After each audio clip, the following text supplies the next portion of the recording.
Pemirsa, jumlah korban tewas akibat perang Israel dan Palestina menembus 4.800 jiwa. Korban luka bahkan mencapai lebih dari 18.000 orang.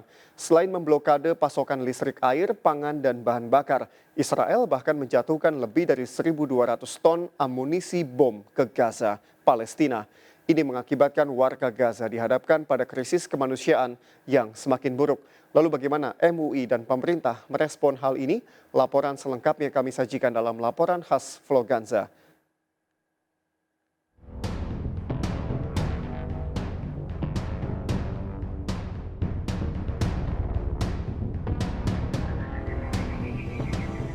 Halo pemirsa Vloganza, Israel terus meningkatkan serangan ke jalur Gaza, menggempur gedung-gedung, jalan-jalan, sekolah-sekolah, masjid-masjid, dan semua komponen hidup warga Palestina. Ini menandakan peringatan krisis kemanusiaan di Gaza semakin tinggi. Lantas bagaimana respon Indonesia, terutama MUI terkait agresi militer Israel terhadap Palestina, dan bagaimana kondisi warga Palestina sejauh ini? Kita cari tahu informasinya.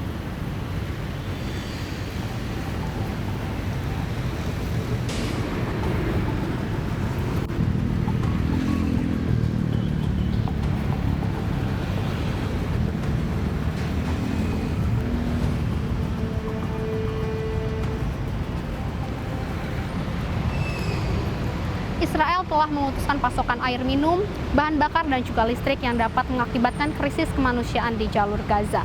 Rumah sakit, fasilitas umum, dan fasilitas kesehatan yang hancur akibat pengeboman juga dapat menyebabkan kehidupan di jalur Gaza berhenti total.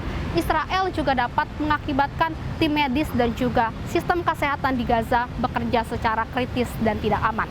Israel bahkan melarang masuknya bahan pangan seperti susu untuk bayi dan anak yang dapat mengakibatkan krisis pangan.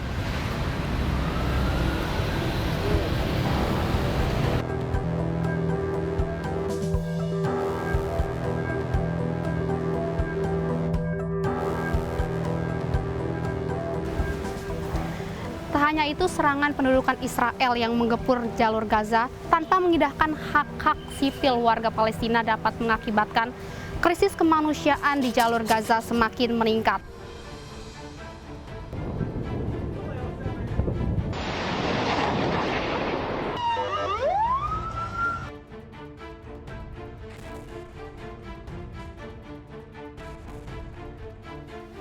كلها نزلونا العمارة من أولها لآخرها 5 طوابق 5 طوابق غروب 5.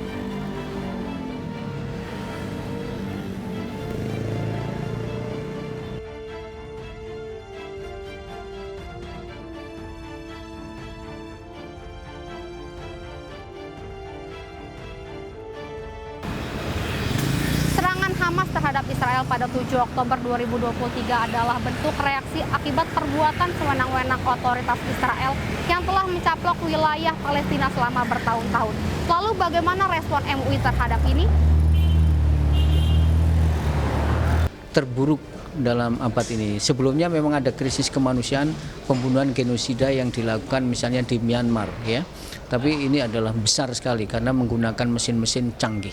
Penghancuran dengan rusaknya rumah sakit Indonesia di Gaza dan rumah sakit di Gaza yang baru ini, termasuk juga gereja yang hancur hari ini atau kemarin, itu menunjukkan bahwa Israel tidak memberikan perhatian, kepedulian terhadap etika perang. Karena telah membabi buta, merusak rumah sakit.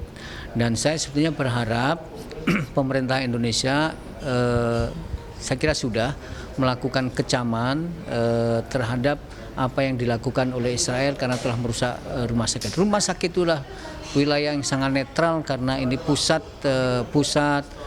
penyembuhan orang-orang yang tertindas, yang kena korban peperangan, dan itu harus dilindungi dan mereka tidak peduli soal itu. Jadi ini betul-betul perbuatan yang sangat jahat karena rumah sakit pun menjadi sasaran. Rumah sakit, kemudian tempat ibadah menjadi sasaran.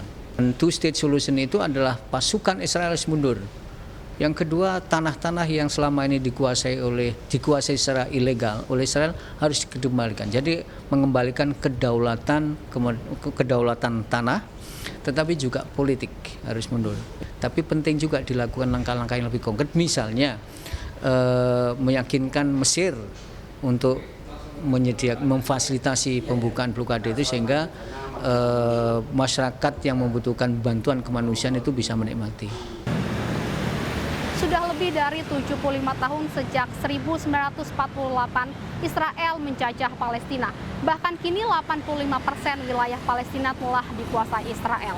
Lalu bagaimana respon warga Jakarta terkait konflik Israel-Palestina yang kian memanas? Pak sendiri terkait perang Hamas dan juga Israel, gimana sih nih Pak?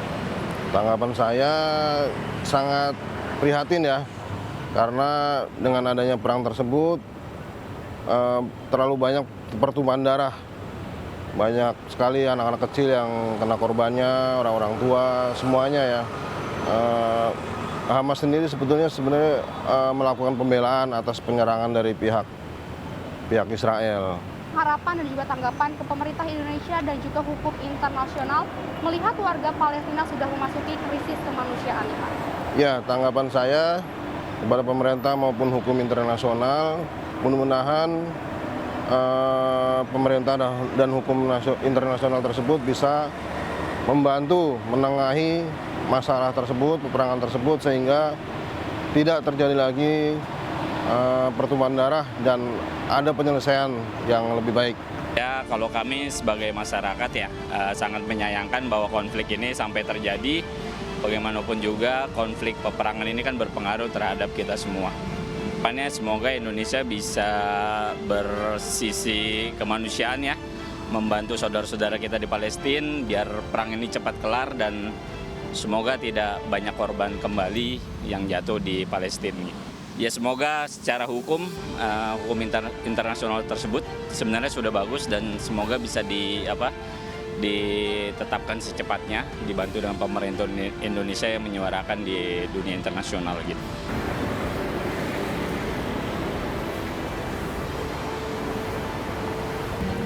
Serangan pendudukan Israel membuat semakin banyaknya korban jiwa, termasuk anak-anak dan juga perempuan. Bahkan serangan Israel menargetkan rumah-rumah warga Gaza dan juga kampung-kampung pengungsian. Dan per hari ini total korban jiwa meninggal dunia sebanyak 2.800 orang dan korban yang mengalami luka-luka sebanyak 10.000 orang lebih. Dan diharapkan lembaga-lembaga warga sipil dan juga lembaga internasional dan juga pemerintah dapat bergerak cepat mencegah kebijakan kedudukan dan juga membuka sektor kemanusiaan di Gaza. Dan sebagai warga negara yang menjunjung tinggi hak asasi manusia, sudah seharusnya mendukung kemerdekaan Palestina dan mencegah imperialisme dan juga terorisme Israel. Dengan saya Nisa Sahib bersama juru kamera Dimas Winardi dan juga Jamie Jasin, sampai jumpa di vlog Gaza berikutnya.